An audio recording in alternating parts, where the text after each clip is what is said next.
வணக்கம். சிவன் மாந்திரிகம். இந்த மாந்திரிகத்தில் ஏவல் செய்வது இப்படித்தான்.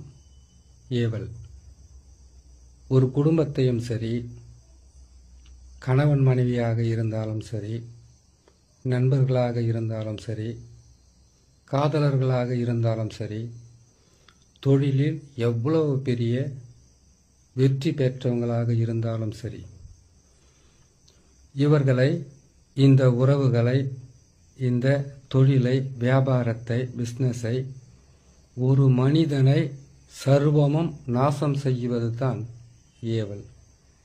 ஏவல் செய்தால் என்னென்ன பாதிப்புகள் வரும் என்பதை இன்னொரு பதிவில் பார்க்கலாம். எதற்காகன்னு கேட்டிங்கன்னாக்கா, ஏவல் செய்வது இப்படித்தான். ஏவல் செய்கிறதுக்கு முதல்ல, ஏவல் என்பது துஷ்ட ஆத்மாக்கள் இல்லை, ஒரு மனிதன் துர்மரணம் அடையணும். ஆணாக இருந்தாலும் பெண்ணாக இருந்தாலும் துர்மரணம் அடைகிறது. அந்த துர்மரணம் அடைந்த அந்த ஆத்மாவை வசியம் செய்வாங்க. வசியம் செய்யறதுக்கு அந்த துர்மரணம் அடைந்த, துர்மரணம் என்னன்னா விஷம் குடித்து இறப்பது, இல்லை தூக்கு போட்டுக்கிட்டு சாகிறது, விபத்து ஏற்பட்டு சாகிறது, இல்லை அற்பாயுள்னு சொல்லுவாங்க. அற்பாயுள்னு கேட்டிங்கன்னாக்கா, ஒரு திருமணம் ஆவறதுக்கு முன்னாடி, திருமணம் ஆன பிறகு முதிர்ந்த வயது இல்லாமல் இளம் வயதிலேயே ஆசைகளும் தேவையும் நிறைவேறாமல் மரணம் அடைகிறவங்க தான் துர்மரணமாக இருப்பாங்க. அகால மரணம்னு சொல்லுவாங்க. இப்படி இறந்தவங்களை சில மந்திரங்களால், சில எந்திரங்களால், சில வகையான பொருட்களையும் வைத்து அந்த ஆத்மாவை மயானத்திலிருந்து இவங்க வசியம் பண்ணி எடுத்துக்குவாங்க. மாந்திரிகர்கள் செய்வதே மிகவும் கொடியது இதுதான். அந்த துர்மரணம் அடைந்தவங்களுடைய ஆத்மாவை வசியம் செய்து அதை வைத்து ஏவல் செய்வது. சும்மாவே ஏவல் என்பது சர்வசாதாரணமாக யாருக்கும் செய்திட முடியாது. அந்த நிறைவேறாத ஆசைகளால் துர்மரணம் அடைந்தவங்க, அகால மரணம் அடைந்தவங்க கொடூர குணம் கொண்டவங்களாக இருப்பாங்க. ஒருவரை அழிக்கவும் தயங்க மாட்டாங்க, ஒரு குடும்பத்தை நாசம் பண்ணவும் தயங்க மாட்டாங்க. இப்படிப்பட்ட ஒரு குணம் உள்ளவங்களை தான் மாந்திரிகர்கள் தன் வசப்படுத்திப்பாங்க. எப்படி வசியம் படுத்துகிறாங்க அப்படின்னாக்கா, இறந்தவர்களை அவங்கள கொண்டு போய் எரித்து காடாற்றுவாங்க.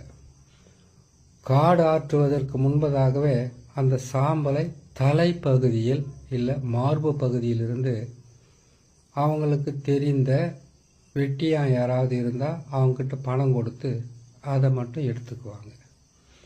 அப்படி இல்லாமல் இருந்தால், இதுக்கு முன்னாடி எப்போவோ நூற்றுக்கணக்கான வருஷங்களுக்கு முன்னாடி கன்னி கழியாத பெண், திருமணம் ஆகாத ஆண் இறந்திருந்தால் அந்த சடலத்தை எடுத்து போய் குழித்தயலம் இறக்கினதா சில மாந்திரிக குறிப்புகள் இருக்கு.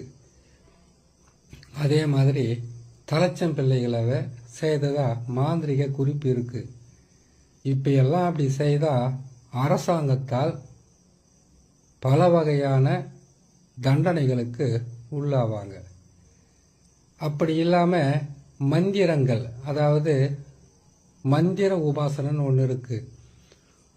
நம்ம சொல்கிற ஒவ்வொரு மந்திரமும் நம்மளுடைய தலையை சுற்றி சுற்றி வந்து கொண்டே இருக்கும்.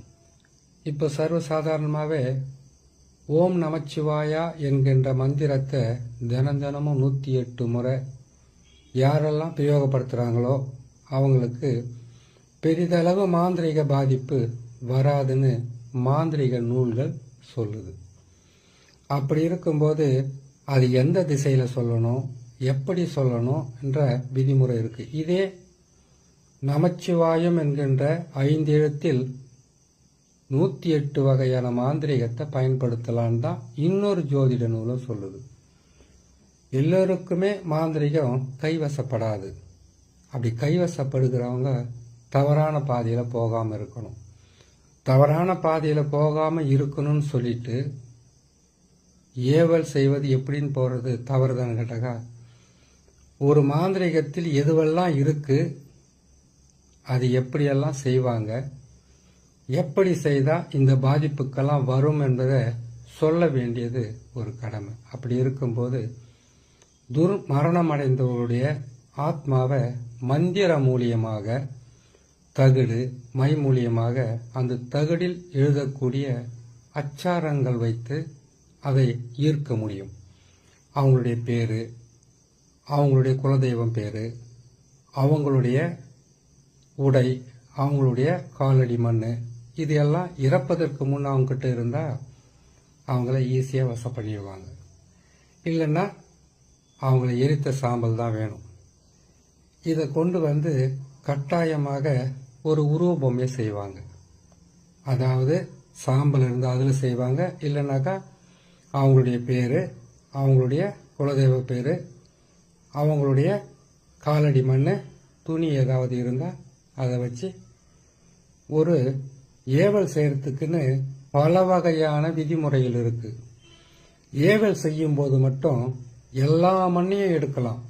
எட்டி மரத்தினுடைய மண்ணை மட்டும் தொடக்கூடாது. ஏன்னு கேட்டிங்கனாக்கா, துஷ்ட ஆத்மாக்களை விரட்டி அடிப்பதில் முதலிடம் பெறுவது எட்டி மரத்து வேறு தான். இந்த எட்டி மரத்தினுடைய கிழக்கு, மேற்கு, வடக்கு, தெற்குன்னு சொல்லக்கூடிய 4 வகையான திசையில் இருக்கக்கூடிய வேரும் 4 வகையான பலன்களை தரும். எட்டி மரத்தினுடைய வேர், எட்டி மரத்தினுடைய கிளை, இலை எதுவாக இருந்தாலும் வீட்டுக்குள்ள இருந்தா வீட்டில் இருக்கக்கூடிய தெய்வங்கள் கூட வீட்டை விட்டு வெளியில் ஓடுன்னு சொல்லுவாங்க.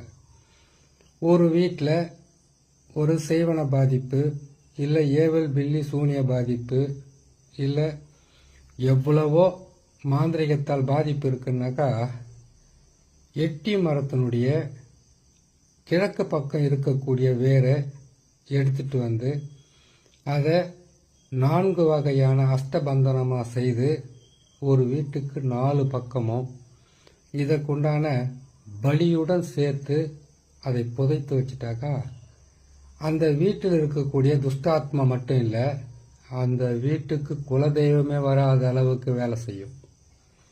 இதே போல இந்த எட்டி மரத்தினுடைய வேரை தகுந்த முறை பிரகாரம் மாந்திரீக மந்திரங்களை பிரயோகம் செய்து அந்த வீட்டுக்குள்ள புதைச்சி வைக்கிறது. மறைச்சு வச்சாவே அந்த வீட்டில் இருக்கக்கூடிய ஆண், பெண், கணவன், மனைவி, பிள்ளைகள் எல்லாமே ஒருவருக்கு ஒருவர் ஒற்றுமை இல்லாமல் எட்டி போவாங்க. வெட்டி விடும் எட்டி மரம் அப்படின்னு சொல்லுவாங்க. குலதெய்வம் வராது, குலத்தை காக்கின்ற தெய்வம் வராது, இறந்தவர்களுடைய ஆத்மா கூட வீட்டுக்கு வராத அளவுக்கு விரட்டி அடிப்பது தான் எட்டி. சரி, விளக்கம் போதும். இப்போ ஏவல் செய்கிறது எப்படின்னு போட்டுடலாம். ஏவல் செய்யணும்னாக்கா முதலில் நம்ம செய்யக்கூடியது இந்த சாம்பல் இல்லை அவங்களுடைய இதெல்லாம் எடுத்து வச்சுக்கிட்டு இறந்தவங்களுடைய காலடி மண், துணி, அவங்களுடைய தலைமுடி, இதையெல்லாம் எப்படி நம்ம எடுக்க முடியும்னு கேட்டீங்கன்னாக்கா, அதுக்கு தானே வெட்டியாக இருக்காங்க. காலடி மண், தலைமுடி, துணி, அவங்களுடைய பேர், இதையெல்லாம் ஒரே டைமில் கிடைக்குமான்னு கேட்டாக்கா, இதில் ஏதாச்சும் ஒன்று கிடைச்சா போதும் ஏவல் செய்கிறதுக்கு.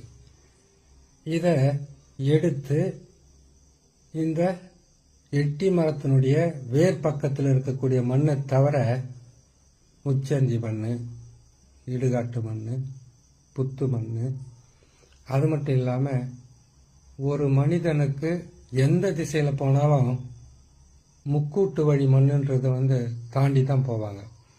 அந்த மண்ணையும் எடுத்து இதனுடன் அரிசி மாவையும் சேர்த்து இல்லை புத்து மண்ணை சேர்த்து உருவ பொம்மையை செய்வாங்க. உருவ பொம்மையை செய்து இதுக்கு எதையெல்லாம் சேர்ப்பாங்க தெரியுங்களா? 5 வகையான கள்ளிப்பால் சேர்ப்பாங்க. அதோடு சேர்ந்து பன்றியோட உதிரும்.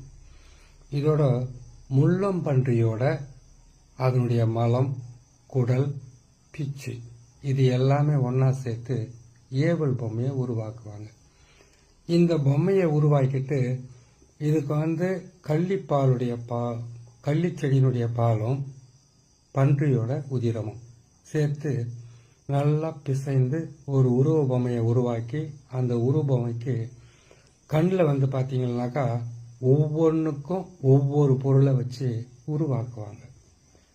இதை உருவாக்கி இதுக்கு உண்டான பூஜை விதிமுறைகள் பிரகாரம் இதுக்கு அருகம்புல், எருக்கம்பூவு, இந்த வகையான எல்லா வகையான மலர்களையும் அதுக்கு பூஜை செய்து அதுக்கு பிறகு தான் அந்த உருவத்துக்கு சிவப்பு துணி இல்லை கருப்பு துணி இதை பயன்படுத்துவாங்க. இதை பயன்படுத்திட்டு அதுக்கு உண்டான மந்திரத்தை அவங்களுடைய பேரோடு சேர்த்து சொல்லுவாங்க. அப்படி சொல்லும்போது அந்த ஏவல் பொம்மைக்கு அந்த ஆத்மானுடைய சக்தி இழுக்கக்கூடிய ஒரு மிகப்பெரிய ஒரு சக்தி வந்துடும். அந்த சக்தி வந்த உடனே தன்னுடைய கட்டுப்பாட்டுக்குள்ள அதை வச்சுப்பாங்க. அதை வச்சு அவங்களுக்கு இதை செய்யணும் இப்படி செய்யணுன்றதெல்லாம் சொல்ல ஆரம்பிப்பாங்க. அதுவும் செய்ய ஆரம்பிக்கும். இது சும்மாவே அந்த ஏவல் பொம்மை செய்திடாது. ஒவ்வொருத்தருக்கும் ஒவ்வொரு ஆசை இருக்கும். ஒருத்தருக்கு நல்லா சாப்பிடணும்னு ஆசை இருக்கும், இறந்த அந்த துஷ்டாத்மாக்கு. இல்லை ஒருத்தரை பழி வாங்கணுன்ற ஆசை இருக்கும். ஒரு சிலருக்கு நல்லா மது அருந்தணுன்ற ஆசை இருக்கும். ஒரு சிலருக்கு நல்லா மாமிசம் சாப்பிடணுன்ற ஆசை இருக்கும். ஒரு சிலருக்கு ஆண் பெண் சேர்க்கை மேல மிகப்பெரிய ஒரு ஈர்ப்பு இருக்கும்.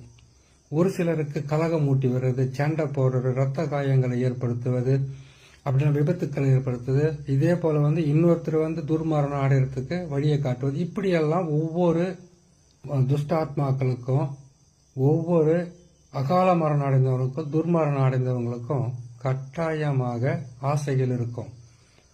அந்த ஆசைகளை இவங்களுடைய வழிக்காக அந்த ஆசைகளை நிறைவேற்றுற மாதிரி அவங்கள பழி வாங்க சொல்லுவாங்க. அதற்கு தேவையானது ஒவ்வொருத்தருக்கும் ஒரு ஆசை இருக்குன்னு சொன்னோம் இல்லையா. இப்போ இந்த அகால மரணம் அடைந்தவங்க, துர்மரணம் ஏற்பட்டவங்களுக்கு எப்படியாப்பட்ட ஆத்மாக்களாக இருந்தாலும் அவங்க உணவை உட்கொள்ள முடியாது.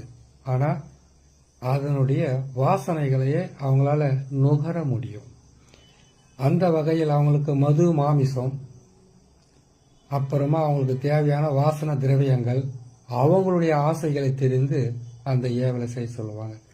ஒரு குடும்பத்தில் கணவன் மனைவியை பிரிக்கணுமா, இந்த ஆத்மாக்களை ஏவல் விடுவாங்க. இதை எப்படி ஏவல் விடுவான்னு கேட்டீங்கன்னாக்கா, முதல்ல முழுமையாக சொல்லிடுறேன்.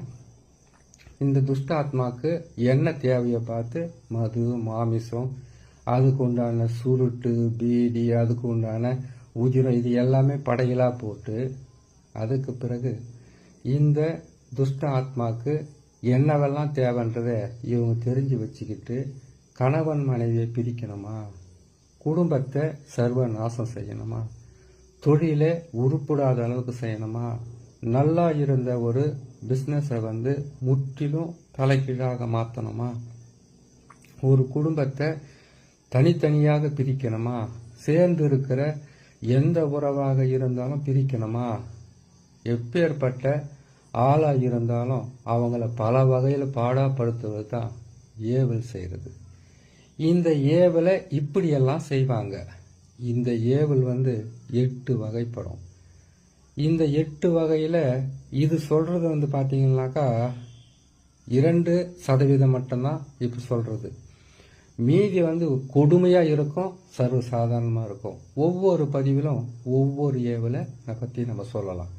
இப்போ இந்த ஏவலை பொறுத்த வரைக்கும் ஒரு குடும்பத்தை இவங்க நாசம் பண்ணணும்னு நினைச்சாங்கன்னாக்கா செம்பு தகடு இல்லைன்னா இரும்பு தகடு, இந்த தகட்டில் 6 வகையான கோடுகளை கிழித்து அந்த 6 வகையான கோட்லேயும் 8 வகையான எழுத்துக்களை போடுவாங்க. நசி நசி, பிரி பிரி, மசி மசினெல்லாம் எழுதுவாங்க. எழுதிட்டு இதுக்கு என்ன பண்ணுவாங்கன்னு கேட்டிங்கன்னாக்கா பல வகையான சுத்திகரிப்பு செய்துட்டு உதிரத்தாலையும் சுத்திகரிப்பு செய்துட்டு அதுக்கு பிறகு என்ன செய்வாங்கன்னு கேட்டிங்கன்னாக்கா அவங்களுடைய பேரையெல்லாம் அந்த மந்திர எழுத்துக்களோடு சேர்த்து இவங்களெல்லாம் வந்து இன்னாரை இப்படியெல்லாம் வந்து அழிக்கணுன்ற பேரை எழுதி அந்த ஏவல் பொம்மையுடைய மார்பு பகுதியில் கால் பகுதியில் செய்கிறது ஒன்று இருக்குது, முழங்கால் பகுதியில் செய்கிறது ஒன்று இருக்குது, இடுப்பு பகுதியில் செய்கிறது ஒன்று இருக்குது, மறைமுக ஸ்தானத்தில் செய்ய வேண்டிய பலன் ஒன்று இருக்குது, வயிற்றில் செய்கிறது ஒன்று இருக்குது, மார்பகத்தில் செய்கிறது ஒன்று இருக்குது, புஜத்தில் செய்கிறது ஒன்று இருக்குது, 2 கையிலையும் செய்கிறது ஒன்று இருக்குது, கழுத்தில் செய்கிறது ஒன்று இருக்குது, வாய் வழியாக வாய்க்கட்டு போடுறதுக்கு உண்டான வழி இருக்குது. அதே போல் கண்களை கட்டுறது, தலைப்பகுதியை வச்சு உயிரை வாங்கிறது, இப்படியெல்லாம் பல வகையில் இருக்குது. இதில் எந்த பகுதியில் வந்து அவங்க தகடை வச்சு அந்த ஏவல் விடுறாங்கன்றது தான் பெரிய விஷயமே. ஆனால் சுருக்கமாக மார்பு பகுதியில் வச்சு செய்தால் அது மிகவும் கொடுமையாக இருக்கும். மார்பு பகுதியில் வச்சு செய்துட்டு ஏவல் மந்திரங்களை பிரயோகம் செய்வாங்க. பிரயோகம் செய்துட்டு அதுக்குண்டான விதிமுறைகளை சொல்லுவாங்க. இந்த குடும்பத்தை இப்படி அழிக்கணும், இந்த குடும்பத்தை இப்படி பிரிக்கணும், இவங்களுக்கு இவ்வளவு கஷ்டத்தை கொடுக்கணும், இவங்களுக்கு இவ்வளவு துன்பத்தை கொடுக்கணுன்றத விதிமுறை பிரகாரம் இவங்க செய்து அனுப்பி வச்சாங்கன்னாக்கா அந்த ஏவலாகப்பட்டது அந்த குடும்பத்தையும் இல்லை அதனுடைய ஆசைகளை தீர்ப்பதற்காக சண்டை போட வைக்கிறது, விபத்து ஏற்பட வைக்கிறது, இப்படி பல வகை இருக்குது. ஏவல் செய்வது இப்படி தான்ற பதிவு போட்டிருக்கோம். இன்னும் இதில் வந்து 7 வகையான ஏவல் இருக்குது, 16 வகையான ஏவல் கூட இருக்குது. ஒவ்வொரு பதிவும் ஒவ்வொரு நாளைக்கு நேரம் இருக்கும்போது போடுறேன், கேட்டு நீங்கள் பயன்பெறலாம். தெரிஞ்சவங்க ஏவல் செய்யறதுக்கு ரொம்ப ரொம்ப ஜாக்கிரதையாக செய்யணும். கொஞ்சம் தவறினாலும் ஏவல் செய்யணும்னு நினைக்கிறவங்களையும் செய்கிறதுக்கு பொருட்களை சேர்க்குறவங்களையும் அழிக்க ஆரம்பிச்சிடும். மிக கவனமாக இருக்கணும். இதை செய்யணும்னா இந்த மாந்திரிகத்தில் வந்து மிகவும் முக்கியமானதுன்னு சொல்லப்போனால் ருத்ரன், காளி, இவங்களுடைய உபாசனையும் இவங்களுடைய அனுக்கிரகமும் இவங்களுடைய விருப்ப பிரகாரம் இருப்பவங்களுக்கு கட்டாயமாக ஏவல் என்பது சித்தியாகும். ஆனால் ஒரு குடும்பத்தை அழிக்கிறது, ஒரு குடும்பத்தை நிலைகுலைய செய்வது, ஒரு குடும்பத்தில் இருக்கக்கூடிய நல்ல உறவுகளை பிரிக்கிறது பாவம். ஆனால் இதெல்லாம் இருக்குது என்பதை ஒவ்வொரு பதிவாக போடுறேன். இதில் எந்த பாதிப்புக்கு உங்களுக்கு இருக்கோ அந்த பாதிப்பை தகுந்த முறையில் செய்து உங்களை காப்பாற்றிக்கலான்னு சொல்லி இன்னொரு நல்ல பதிவுகளை நான் சந்திக்கிறேன். நன்றி, வணக்கம்.